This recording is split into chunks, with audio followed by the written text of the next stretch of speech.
Hi, my name is Ursula Darby, and I'm a public speaker, a certified grief educator, and a psychic medium. And I've been on the front line of grief, spirit, and survival for over 21 years. I'm also a former stand up comedian. This podcast tells the truth about this work, how it started for me, and what it's really like, and the parts that no one will say aloud. This is episode 8. Last time I talked about kind of like I want to say almost like the breaking point for me, where moving to that apartment and the activity ramping up to it was I had nightly visits my whole life, but the intensity, the discomfort, the fear, the visceral experiences that I was having were 10 times stronger, I guess you could say, using those terms. And it those things were happening throughout the night. I had started back into to school, and I was commuting. I was doing a really hard program. I was working at a job in hospitality. I was working giving readings. I was studying for college for massage therapy, and I was having nightly visits from people in spirit, and I literally felt haunted by them, and I felt completely powerless, helpless, and out of control. There, I said it. I felt completely out of control. And as I've told you, or as I've shared, I was looking to understand what was happening. I was looking to find other people that had the same kinds of experiences. And the few people that I did meet, they all said that I was, I just, that can't be happening. That those things don't happen. And, you probably have some kind of intuitive block or some kind of block with yourself. And I knew that they were derogatory responses and they were hurtful, but they didn't give me any answers because my experiences didn't stop. So I, I was having these things happening to me and I didn't know what to do. So I kept searching. I kept reaching out to people. I kept trying to find answers. I kept trying to find people that were supportive, kind, and caring. Because I made the assumption that people in the quote unquote spiritual industry or intuitive industry or self-help industry, that they would be supportive, kind, and caring. Not in my experience. No, big nopey, nope, nope, nope.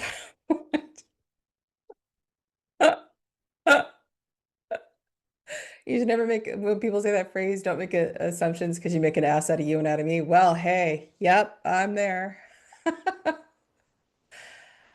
I just thought that I would be embraced and accepted and someone would take me in because people would talk about being mentored by teachers or taking classes. And I'd mentioned going to like crystal stores, spiritual stores, psychic events.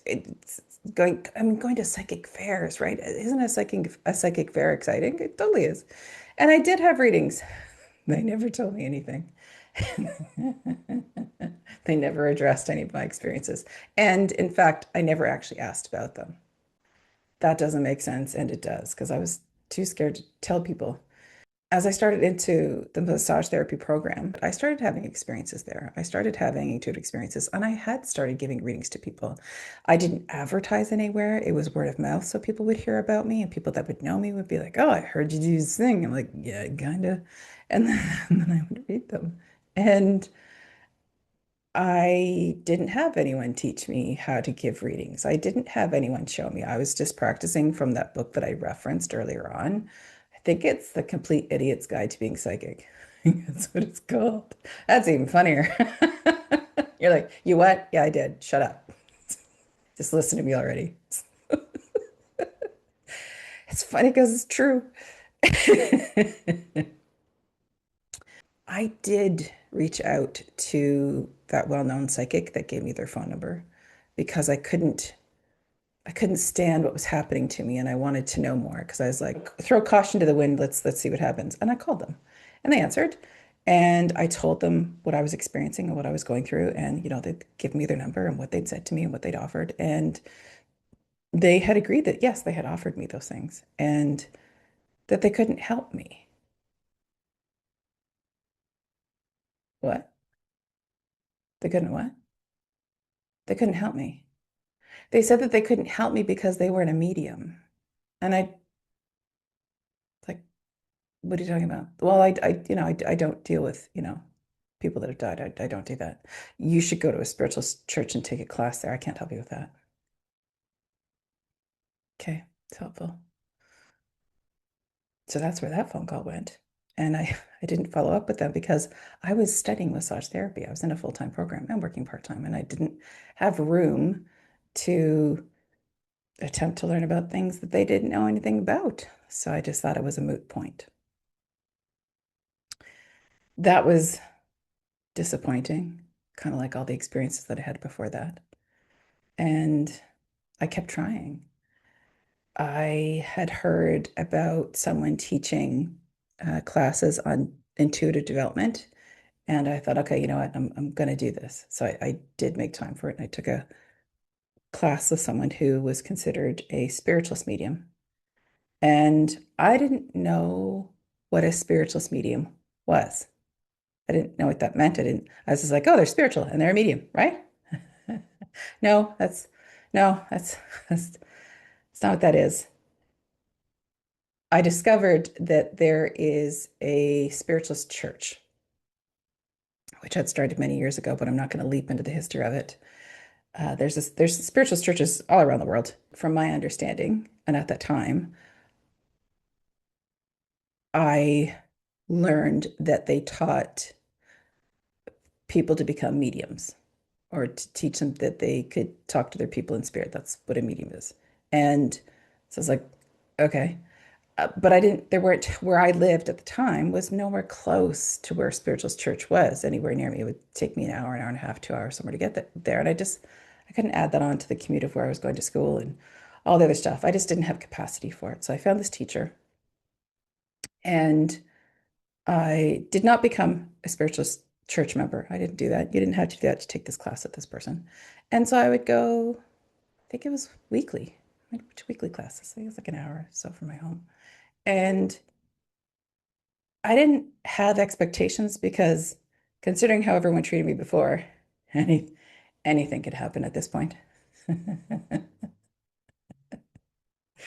And so we get into class, she introduces herself, says what she does. And I'm pretty sure every single class that we did started with a meditation. So it was a guided meditation by her, or we listened to one. And then they would introduce a concept or an idea of some sort. And then we would practice with each other, with other students that were in the class, and we'd practice the exercise that the teacher would give us. So it's like, okay, I could do this. And I'd never done these things before. So I was completely new to this. I remember one of them being that you had to sit in front of the class. And I think it was your back was to the room, so you couldn't see anybody. And I think you were blindfolded, or I was blindfolded. And then you would have to connect to someone that's passed away and give details about them. And I was seeing someone in spirit. I was hearing them, feeling them. And I started describing details to connect to the person in the room. And someone in the room had agreed because I couldn't see who they were or whatever. They'd agreed and I'd given the details. In that whole exercise, this was a man that was in spirit because I remember very clearly why it was a man. He had come up to me in spirit and he touched me. He touched my chest. He grabbed me. He assaulted me, essentially. And I was shocked and freaked out that that could fucking happen at all. And it upset me. It distressed me. I was uncomfortable. And because I'd had so many people giving me such crappy responses, that I kind of carried that poker face, right? Anything wrong? No, I'm great. What are you talking about? And so I had that, like that poker face, like don't let anyone know what's going on. And We finished this entire exercise, and then what would happen is the teacher would go student to student and give feedback to them or talk to them or answer any questions, things like that. And so I said, this is what this man did. This is what he did to me when I was doing this. And she's like, well, that can't possibly happen. I don't know what you're talking about.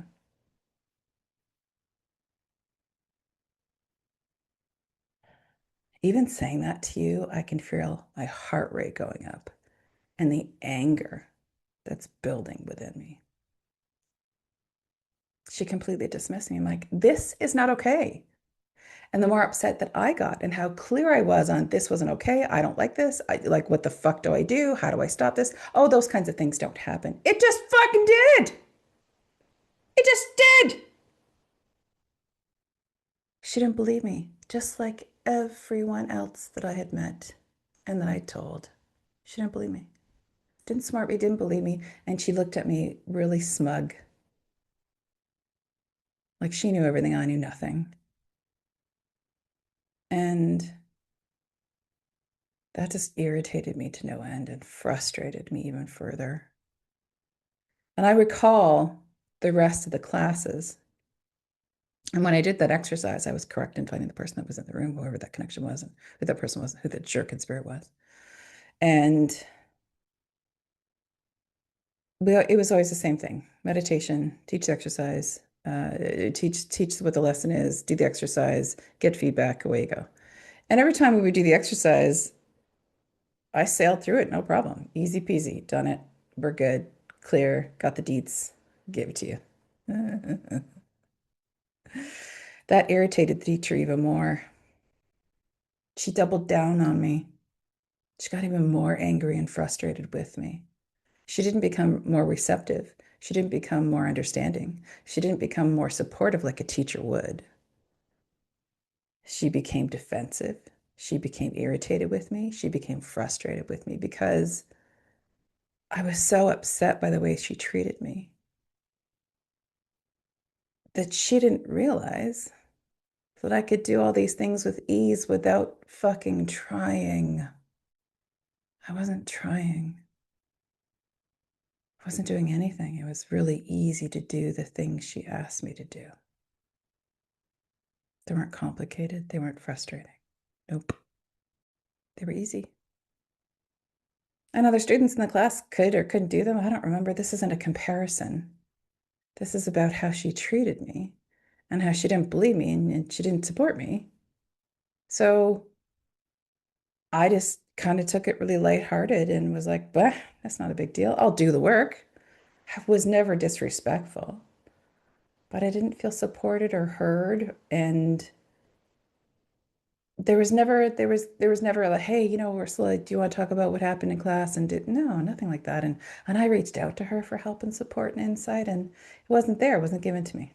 They just didn't do those things. They just are like, class is over, we're done. It's that whatever happens in class is what happens. That's it. That's all. I mean, come back to next class and we start again. So yeah. I'm gonna go with this isn't how teachers are supposed to treat you. Just saying.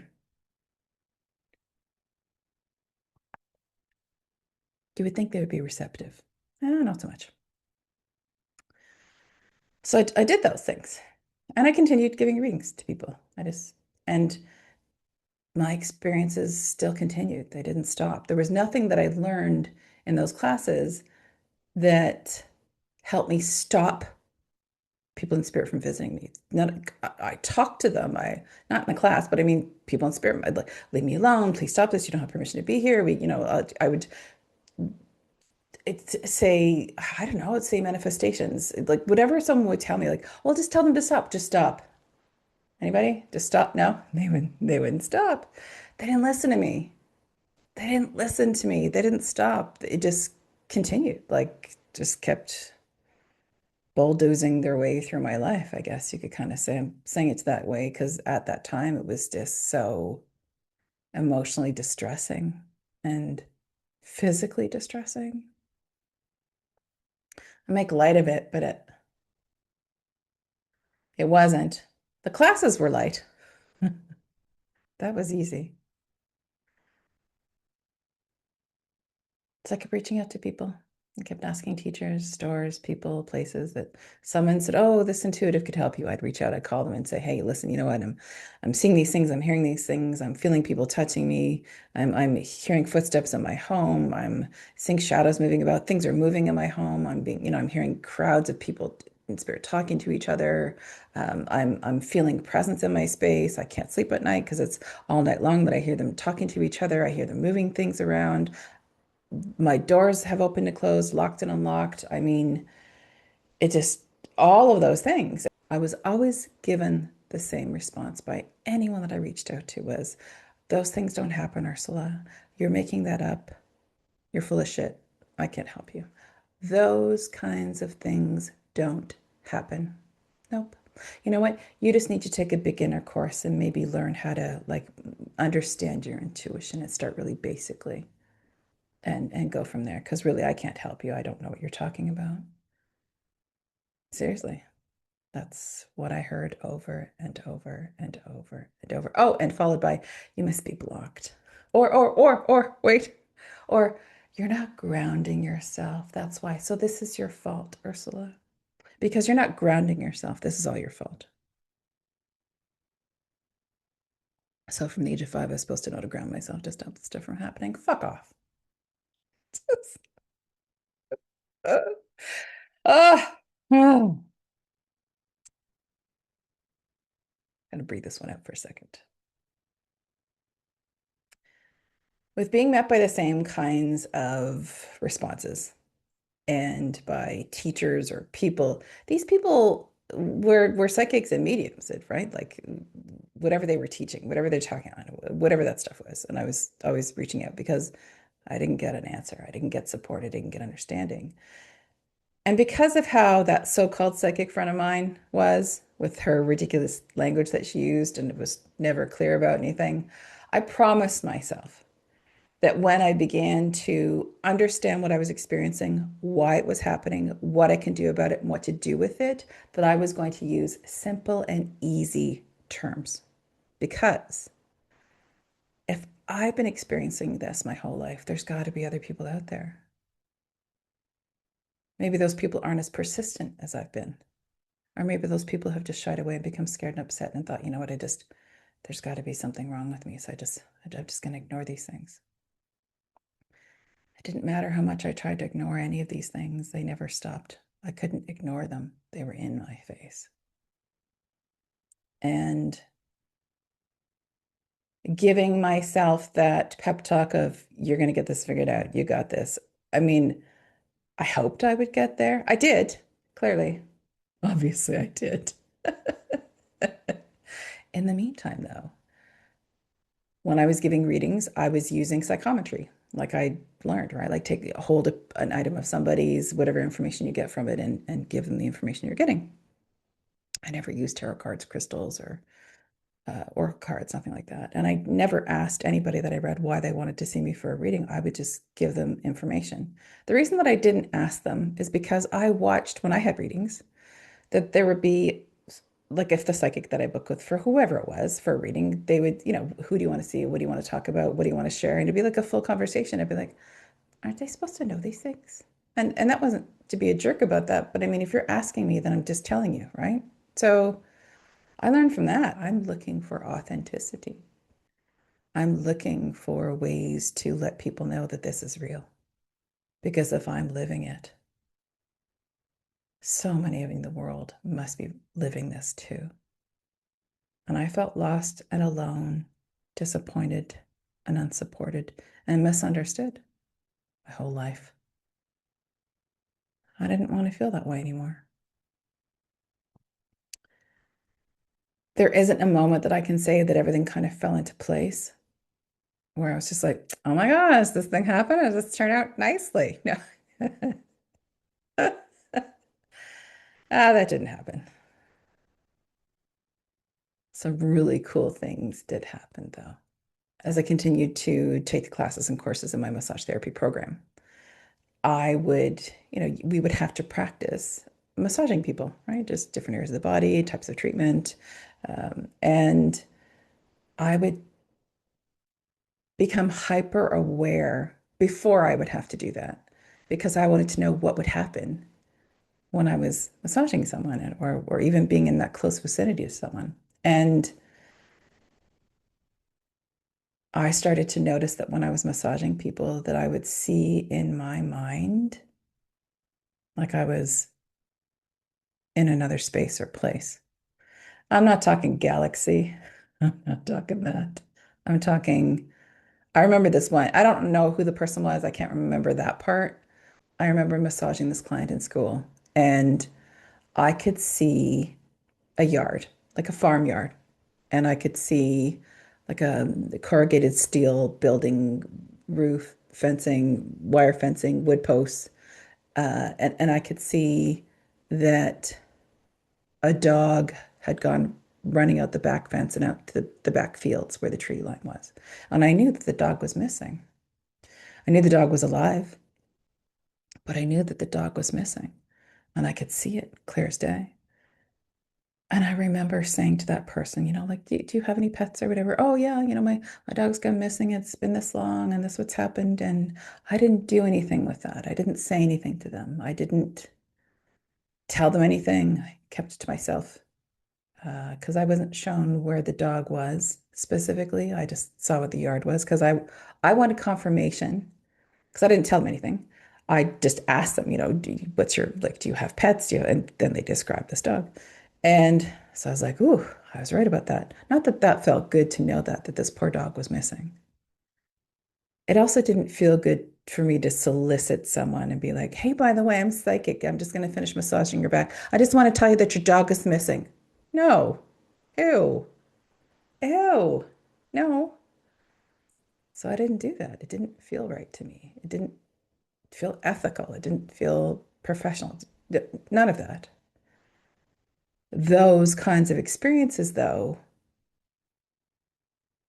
happened most of the time when I was massaging someone.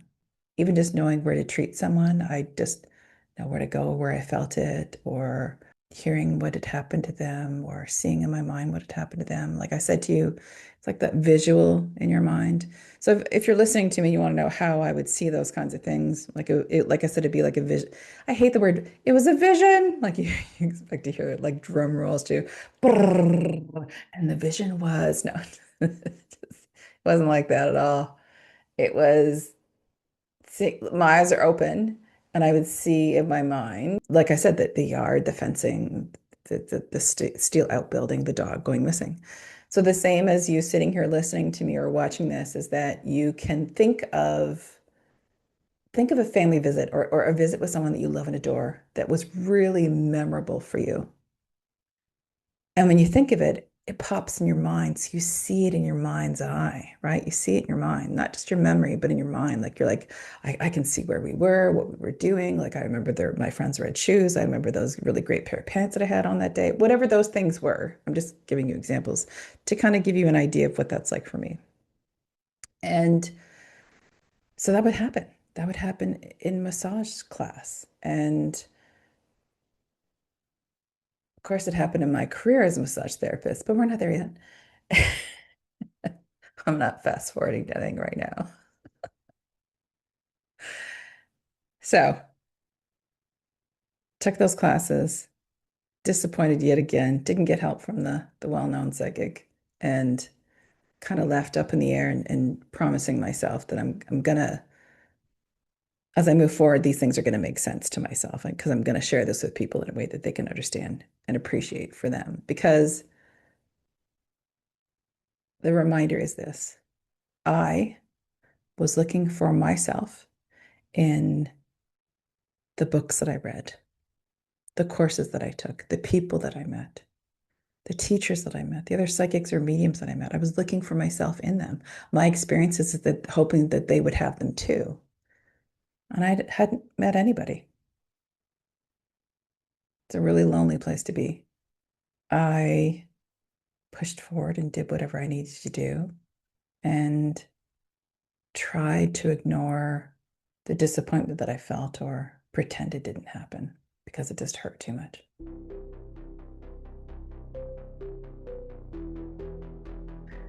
That's episode 8 I want to thank you for being here and for listening. You're listening to Ursula Darby, me. This podcast is the raw truth about grief, spirit, and life with honesty, humor, and no bullshit. In case I forgot to tell you in the beginning, I'm a skeptic and I hate cliches and the garbage that is in this industry. I hope you didn't get that in this episode. I'll see you in episode 9.